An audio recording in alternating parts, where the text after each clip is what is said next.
Hola, bienvenidos al canal de auditoría de contratos, en el que hablamos de los costes en la contratación pública, y particularmente, en esta colección de vídeos, de su aplicación en el presupuesto base de licitación.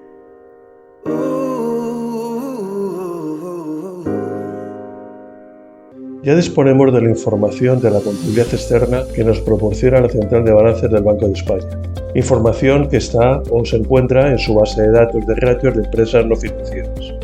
Ahora, estas ratios hay que transformarlas en datos de gestión de la contabilidad analítica, para que sean útiles a la hora de estimar la estructura de costes de producción y, consecuentemente, la del contrato, que acompañará al valor del presupuesto base de licitación en el pliego de cláusulas administrativas particulares. En esta metodología inductiva que propongo para estimar la estructura de costes del contrato y el valor del presupuesto base de licitación, la transformación de las ratios financieras en porcentajes de los elementos que componen la estructura de costes del contrato no se puede hacer de una manera descuidada ni a la ligera.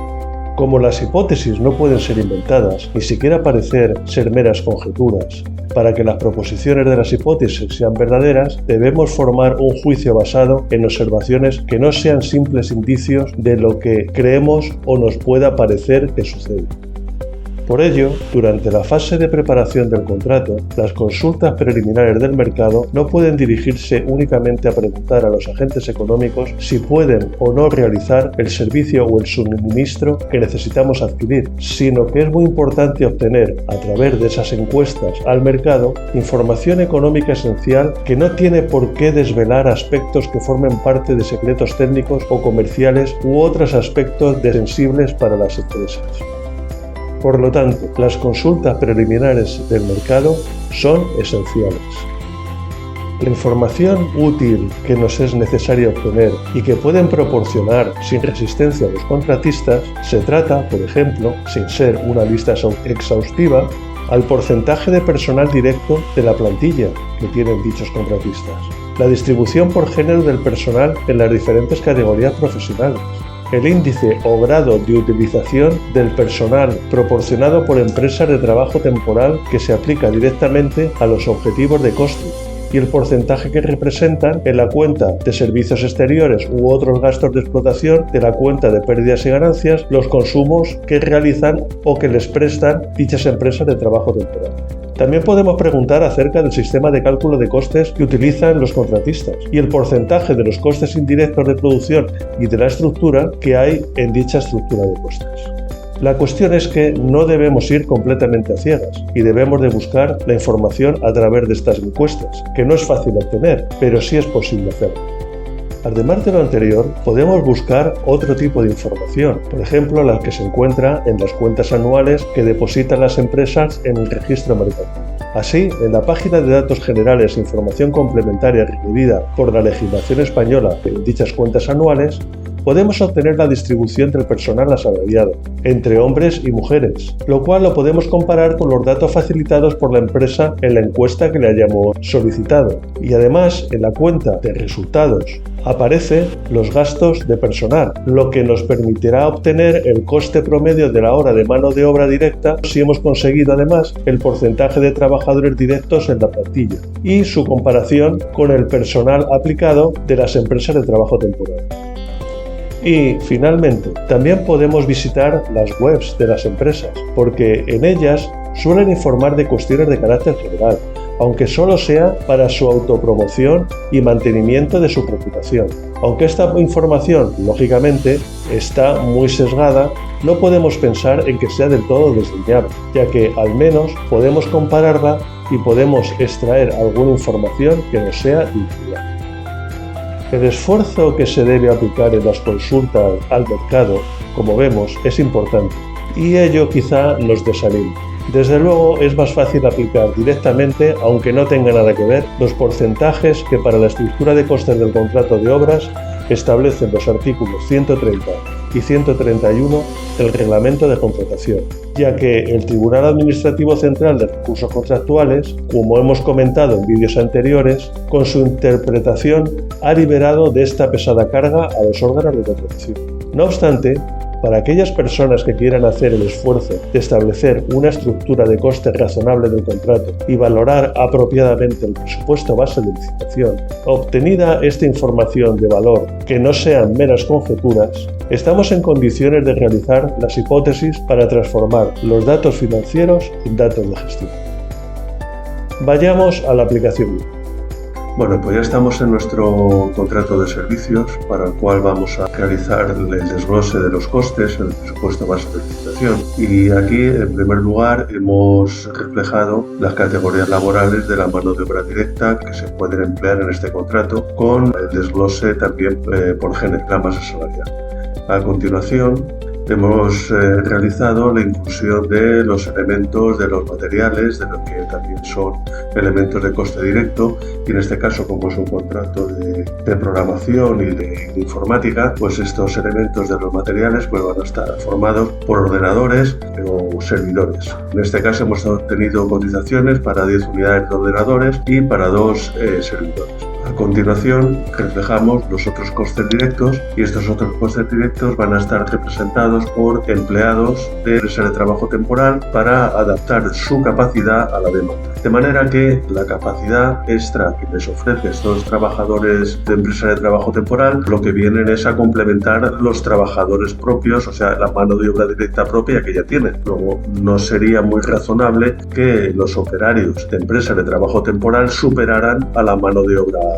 De manera que estos trabajadores lo que vienen es a complementar la capacidad de las empresas.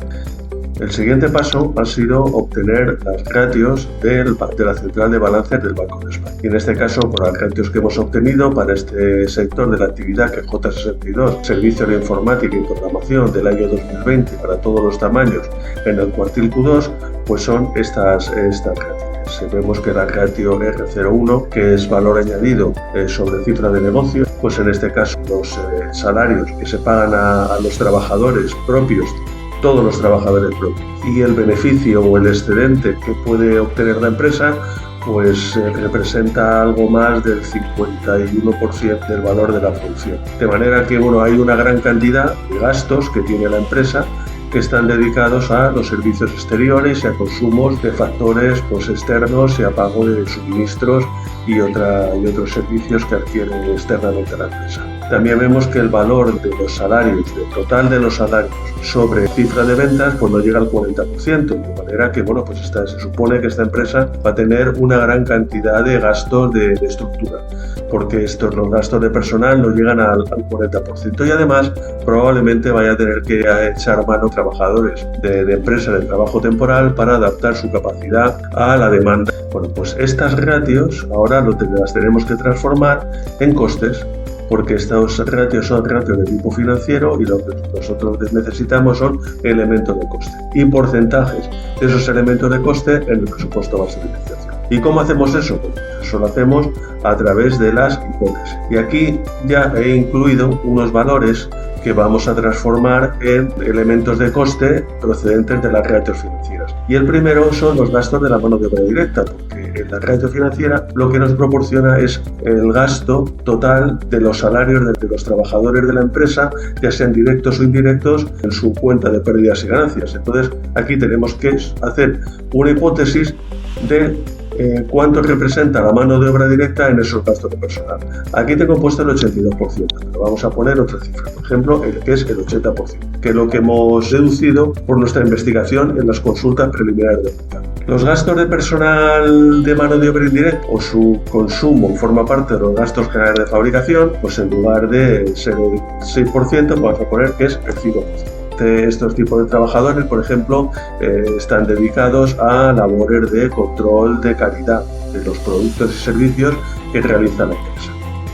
Luego estarían ya los gastos de personal de la estructura, es decir, el resto de personal de la cuenta de pérdidas y ganancias, que no puede superar el 100% de los gastos de personal. De manera que ahora, como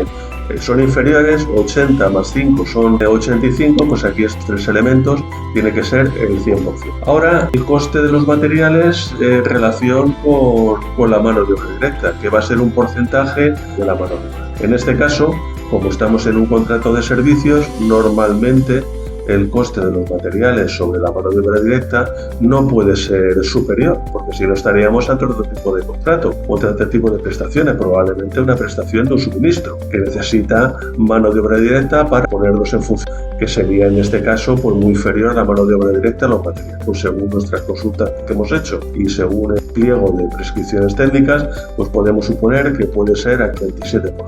Y ahora el coste de los otros costes directos que hemos visto o vemos que están representados por los elementos, aquellos trabajadores que proceden de empresas de trabajo temporal y que se van a utilizar en la producción. Y en este caso, bueno, pues como sirven para complementar la capacidad de la empresa, pues no puede ser tampoco estos gastos de otros costes directos superiores a los costes de la mano de obra directa. Y como estos están representados por un porcentaje sobre los anteriores costes directos, es decir, sobre el coste de la mano de obra directa y los materiales, pues vamos a suponer que estos otros costes directos pues son el 35% de los costes anteriores. R14 pues no tiene ninguna modificación de las que nos proporciona la Central de Balances del Banco de España, que utilizamos directamente en nuestra estructura de coste, y el interés aplicable por el coste financiero en términos de coste de oportunidad es el interés legal del título. Y aquí, en esta caja de texto, tenemos que explicar cómo hemos alcanzado estas hipótesis, por qué reflejamos estos valores para transformar las ratios financieras en elementos de coste o en porcentaje de los elementos de coste de nuestro presupuesto base de licitación. Bueno, pues si decidimos continuar, obtenemos la distribución o el desglose de los costes para este presupuesto base de licitación, habiendo transformado las ratios en elementos de coste del presupuesto base de licitación. Partiendo del 100%, pues vemos que total del coste industrial está muy próximo al 58%, del cual el 30 y casi 32% corresponderá a la mano de obra directa, casi el 9% o el 8,62% corresponderá a los materiales, y un poco más del 14% corresponderá a otros costes directos, que son los elementos de trabajadores de empresas de trabajo temporal que complementan la mano de obra directa. Y en este caso, bueno, pues es el 14% de los costes del contrato. De manera que el total del coste directo pues no alcanza el 55%, siendo en los gastos generales de fabricación el 3,19%, que son los que habíamos obtenido de la ratio R14, pues en este caso el coste de la estructura, que es consistente pues con la ratio R01, que es la del valor añadido sobre cifra de ventas, pues los costes de estructura son muy elevados. Y en este caso es un poquito superior al 35%, en concreto el 35,10%. El coste financiero en términos de costes de oportunidad el 0,4%, y el beneficio industrial del 6,55%, que es la ratio R03 que habíamos obtenido de la Central de Balances. De manera que aquí nos podíamos quedar, y aquí lo que tenemos es lo que nos pide la ley, el artículo 100.2 de la ley, y es que hagamos el desglose de los costes del contrato. Y como vemos, estos porcentajes son muy diferentes a los que nos proporciona el Reglamento General de Contratación para el contrato de obras. Es decir, si aquí este 35% fuera una cifra entre el 13 y el 17%, que es lo que nos plantea el Reglamento General de Contratación en el artículo 131 para el contrato de obra, pues sería mera coincidencia. Igual pasaría con el beneficio, pero podría coincidir, desde luego, pero en este caso, en un contrato de servicios, y dadas las ratios financieras que nos proporciona el Banco de España, pues es muy diferente a lo que podemos obtener aplicando los porcentajes directamente del Reglamento General de Contratación, aunque estuvieran en el entorno o en las horquillas del reglamento. Y como digo, aquí nos podíamos quedar y ya tendríamos cubierto los requerimientos del artículo 100.2, pero vamos a dar un paso más, y ese paso más lo vamos a dar en el vídeo siguiente, y es con arreglo a esta estructura de costes, pues vamos a obtener el valor razonable que tendría el presupuesto base de licitación.